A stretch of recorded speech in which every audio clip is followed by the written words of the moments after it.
पहिले तुम्ही ही व्हिडिओ बघा.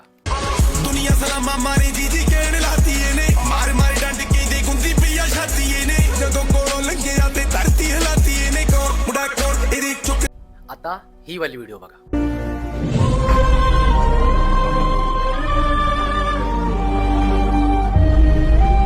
आता झालं काय, 24 मेला रांचीमध्ये फेडरेशन कप ॲथलेटिक चॅम्पियनशिप होती. त्याच्यामध्ये कुमार मीना आणि कुलदीप कुमार यांनी पोल वॉल्ट या गेममध्ये नॅशनल रेकॉर्ड बनवले. कुमार मीना यांनी तर 5.45 मीटरची हाय जंप करून एक नॅशनल रेकॉर्डच बनवला.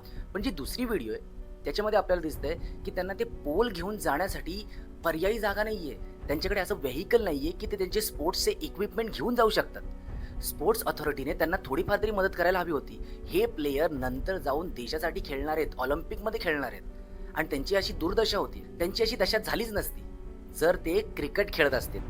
येस, कारण आपल्या देशात क्रिकेट म्हणजे भगवान, क्रिकेट म्हणजे देव झालेला आहे. क्रिकेटच्या नावाखाली जेवढे पण इतर स्पोर्ट्स आहेत, इतर गेम आहेत ना, ते दाबले जातात. मग इतर गेम प्लेयर्सने खेळावे की नाही, का इतर गेममध्ये देशाला रिप्रेझेंट करावं की नाही, हाच एक प्रश्न पडतो. कारण असेच प्लेयर जर पुढे आले नाही, असेच जर स्पोर्ट्स पुढे आले नाहीत किंवा अशा स्पोर्ट्सला रिप्रेझेंट केलं नाही, अशा गेमला रिप्रेझेंट केलं नाही, तर ऑलिम्पिकमध्ये आपण गोल्ड मेडल मिळवण्याची जी अपेक्षा करतोय ती आयुष्यभर अपेक्षाच राहणार आहे. एवढ्या वर्ष आपण ऑलिम्पिकमध्ये रिप्रेझेंट करतोय देशाला, तरी पण नीरज चोपडासारखा प्लेयर येऊन आत्ता पहिल्यांदा एक गोल्ड मेडल जिंकतो. ती शोकांतिका आपल्या देशाची. म्हणून ह्या सगळ्या गेम्सकडे पण स्पोर्ट्स ऑथॉरिटीने गांभीर्यपूर्वक बघण्याची गरज आहे. तुम्हाला काय वाटतं? तुम्ही कमेंटमध्ये सांगा.